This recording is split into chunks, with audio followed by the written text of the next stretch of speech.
Learn to manage without my funds. The phrase struck like a stinging blow, abrupt and conclusive. I observed as Callan squeezed the scissors shut, severing the plastic with a glee I'd never witnessed in him before. My credit card, my essential link to food supplies, to minor luxuries, to the few remnants of autonomy I still clutched, now lay in tatters on the table. The fragments dispersed across the wooden floor. For an instant, quiet enveloped the space. I lowered myself gradually, my joints rigid from years, and gathered them individually. I refrained from debating. I avoided yelling. I merely uttered, "You're correct," Callan grinned, cocking his head as if he'd triumphed in some contest. He reclined in his seat, limbs folded, assured that he'd reaffirmed my subordinate role. I gazed at him, at the lavish timepiece on his arm, the pristine shirt. I knew he hadn't pressed himself, and I sensed something within me solidify. This was my offspring, the child I once transported to the bookstore every weekend, who used to grasp my palm when thunderstorms terrified him. Now he regarded me as if I were merely another expense to settle.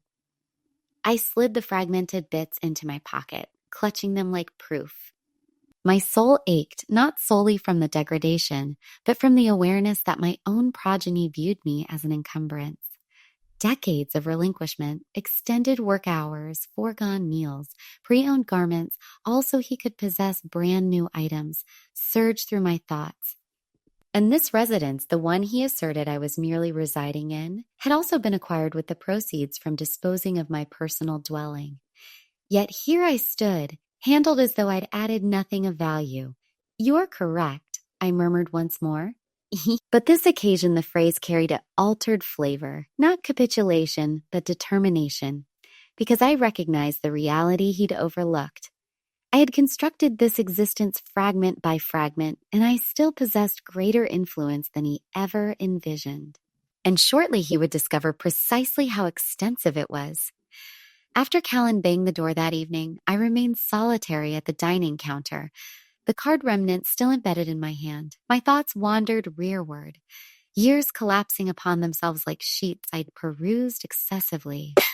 I was just 30 when his dad passed away. An unexpected seizure, no forewarning, no opportunity to ready myself. One moment I was a spouse, the next a bereaved with a 6-year-old lad gazing at me, posing inquiries I couldn't respond to. There was no alternative but to persist. I accepted every additional duty available at the archive, classifying until my vision fogged. On-off days, I instructed secondary students in language structure, amassing barely sufficient to meet Callan's expanding requirements. I mastered extending a currency note until it almost ripped. Supper consisted of grains and legumes more evenings than I wish to recall. Getaways were tales and volumes, not journeys we could finance.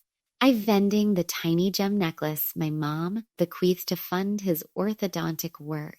Subsequently, when university approached, I disposed of the vehicle I cherished, an aged coup that scarcely operated, but it belonged to me. Helen required fees more than I needed transportation. I trudged to employment in downpours, holding a parasol that warped in the breeze, assuring myself it justified it. Each forfeiture, each pain, each callus on my soles was for his benefit. And Callan flourished. He never noticed the anxiety creases carved into my countenance as I equilibrated invoices deep into the night. He solely perceived the prepared midday meals, the spotless attire, and the study materials awaiting on his workspace. He matured, convinced achievement was something he attained solo. But the actuality varied. His accomplishments had been financed with my insomniac evenings, with adornment containers vacated and financial reserves depleted. Now, as I occupied his dwelling decades afterward, regarded like a reliant, I pondered how imperceptible those eras had grown to him. The burden of relinquishment still compressed against my torso heavier than before, and I realized I could no longer bear it unspoken. It was the moment for him to perceive the expense he'd disregarded. Callan enjoyed portraying the dedicated offspring. In kin assemblies, he would stand erect, his limb nonchalantly placed around my upper arm, and declare I support mother. She'd be adrift without me. The statements would elicit approvals of esteem, a few whispers about what an exemplary fellow he was, and I would grin courteously, suppressing the fact that scorched at the rear of my larynx. Behind secured entrances, the narrative altered. He scrutinized my food invoices, encircling products he considered superfluous. A container of syrup, a pouch of Java grains, a modest floral arrangement I had selected because the cooking area seemed less isolated with Hugh on the counter. You're fortunate. I don't terminat, Sathini. You for this folly, he'd grumble, brandishing the documents like testimony in a hearing. Even though I funded everything with my personal currency, he instructed me I ought to be appreciative. Appreciative for the shelter, for the services, for the fragments of self-respect he permitted me. Yet, when his individual charge summaries arrived, I observed the figure's expenses from premium lounges, novel devices shipped to the entrance, footwear that exceeded my monthly provisions in cost. He never challenged his extravagances, only mine. I restrained my words, accumulating the affronts, observing the haughtiness expand in him like an eclipse that engulfed every nook of benevolence I recalled. He had persuaded himself that he was the sustainer, the rescuer, the one who bore me. In truth, he was oblivious to the fact. The existence he displayed was erected on forfeitures he never recognized. Each instance I remained mute. I questioned if I was instructing him that this conduct was tolerable. My muteness evolved into a barrier, but also a confinement. And as his vaunts intensified, so did the throb within me. I started to perceive distinctly that haughtiness wasn't merely obscuring his discernment. It had already robbed his esteem, and if I persisted voicing nothing, it would deprive me of mine too. That evening, as he displayed a fresh chronometer acquired without delay, I comprehended the hour had arrived to safeguard my personal merit before he expended that as well. Callan never inquired about my finances because he presumed there was nothing to query. In his view, I was a pensioned educator surviving on remnants, reliant on his kindness. He had no clue that post-retirement, while he was occupied flaunting his advancements, I had been silently assembling something of my own. It commenced modestly in a ledger I initiated at an alternate institution, one he was unaware of. Each cycle I stashed portion of my annuity, occasionally just a few hundred, occasionally greater. I declined to allow him to view the reports in sede. He believed I expended every penny on edibles and spiritual contributions, and I permitted him to think it. But I didn't merely accumulate. I educated myself. I perused about securities, collective investments, and elevated return ledgers. At night, when the abode was hushed, I examined rate charts and yield forecasts the manner I once evaluated compositions. Gradually, the figures increased. What initiated as a prudent buffer evolved into something vastly superior. Now distributed across ledgers, my accumulations amounted to over $240,000. Humble relative to wealth and publications. But for me, it signified liberty. It signified I would never genuinely require Callan. It signified the decision to depart was perpetually mine, even if he hadn't grasped it yet. And then there was the cabin, a battered small dwelling by the town's perimeter, compensated entirely years prior, registered in my title solely. I'd maintained it confidential, repairing it incrementally with funds Callan believed had evaporated into obligations. He never knew it was there because he never conceived I could retain anything without him. Every invoice, every ledger report, every title was stored in orderly dossiers in the secured compartment of my workspace. I preserved them like an instructor preserves curriculum outlines systematic, comprehensive, prepared to demonstrate a lesson when the occasion arose, and I recognized that instant was approaching. The haughtiness in Callan's tone, the privilege in his gaze, it was merely a question of duration before I would need to reveal to him what he had elected to ignore. It was intended to be minor, a straightforward gown for the spiritual collection event. I hadn't acquired anything fresh in ages, and when I discovered it discounted, I considered it an innocuous treat. But when Callan spotted the invoice on the surface, he raised it like a ruling. $180. Are you insane, mother? His tone echoed through the dwelling, piercing and laden with disdain, This is careless. You can't simply squander currency like this. I remained motionless, viewing him flourish the document. Callan, it's not some opulence. It's for one night, a notable occasion. And moreover, do you recall that Lynx excursion you embarked on last cycle that amounted to 3,000? That's dissimilar, he retorted. Lynx's connections. It's for my profession. Your gown is merely conceit.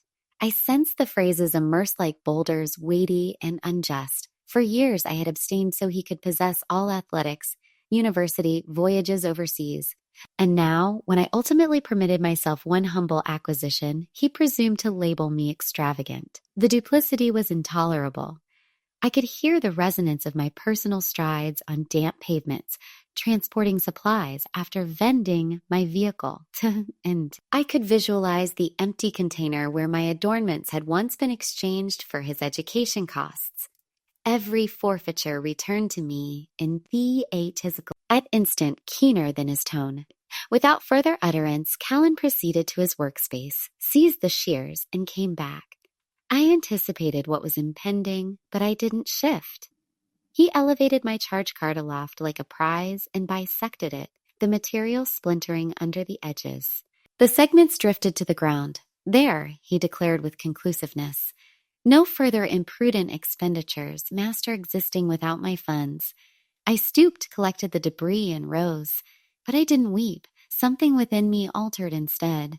My endurance extended slender for excessively long, solidified into purpose, because if Callan believed this was the conclusion of my self-reliance, he had no notion what tempest was already assembling in quietude.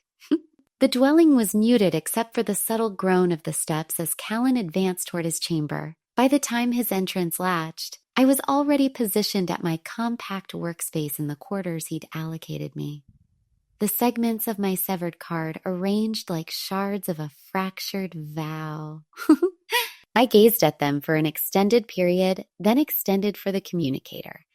The initial contact was to the financial establishment.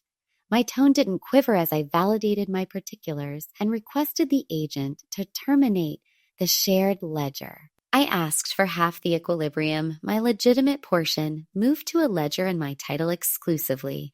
The subsequent contact was to a long-time acquaintance, Evelyn, an attorney who had once occupied adjacent to me on archive committees and afterward assisted me compose my testament. She responded drowsy but cordial. And when I detailed what had transpired, her manner intensified. Dispatch me the paperwork tomorrow. Asset titles, pension ledgers, anything you desire protected. We'll ensure it's all impenetrable. After we disconnected, I withdrew the secured compartment where I'd maintained everything methodical. Dossiers marked invoices, fastened tidily titles inserted into safeguarding covers. Years of subdued perseverance displayed before me like a weaponry. I prepared a vessel of robust Java, the variety that saturates the atmosphere with both solace and purpose. Positioned at the petite counter by the pane, I imbibed gradually, allowing the warmth to stabilize me. I didn't experience dread anymore, only lucidity. Callan believed severing a card would confine me. What he didn't comprehend was that he had liberated me instead. He had compelled me to assert what had perpetually been mine. By the time the timer reached midnight, the financial movement was finished. My attorney was notified, and my subsequent actions were already shaping. Upstairs, Callan slumbered deeply, oblivious that his structure of deceptions was starting to incline.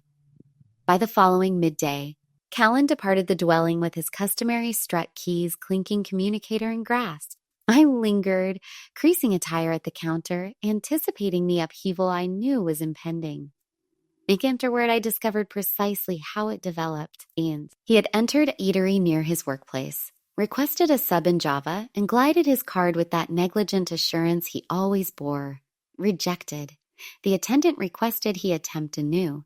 He chuckled it away, gliding the card once more. Rejected. This occasion, the queue behind him became agitated. Someone exhaled. Another murmured, The attendant's forehead creased as she reiterated the term like a hammer descending. Rejected. Callan's visage ignited crimson. He searched for another card, mumbling something about the device being defective, but the harm was inflicted. Gazes were upon him, viewing the gentleman who boasted about monetary dominance abruptly stumble. He rushed out, abandoning the sub intact. In the lot, he contacted the financial establishment. His tone, generally oozing with command, bore alarm. Now, this is Callan Rowan. My card's malfunctioning. What's occurring? The agent inspected the ledger. Sir, your shared ledger was terminated this dawn at 9:30 by the joint owner, Mrs. Marable Rowan. Resources were moved correspondingly. There was a halt lengthy enough for me to picture his inhalation halting. She can't perform that, he faltered. Stu faltered. Yes, sir. In shared ledgers, either participant has equivalent power to terminate or extract. The equilibrium was divided, and your segment stays reachable in your individual ledger. The phrases struck him fiercer than the murmurs in that eatery queue.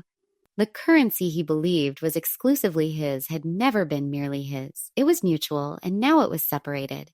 He disconnected and motored home ashen and clenched mandible. I heard the entrance bang the hefty thump of his footwear across the surface. And when he summoned my name, his tone bore not victory, but the crude brink of incredulity.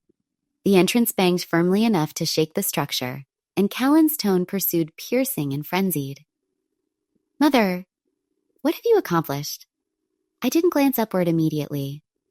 I continued decreasing the cloth in my grasp, evening the borders until they aligned precisely before positioning it on the heap.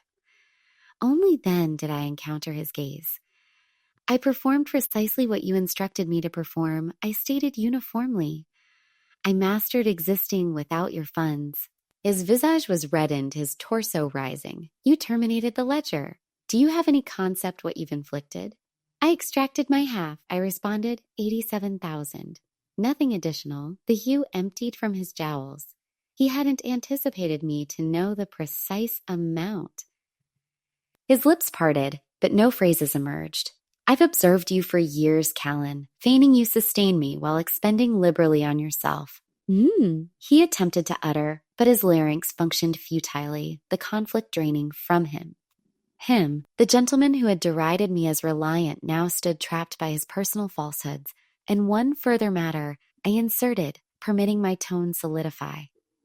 You've presumed all this time that I don't comprehend currency, but I've been accumulating, too.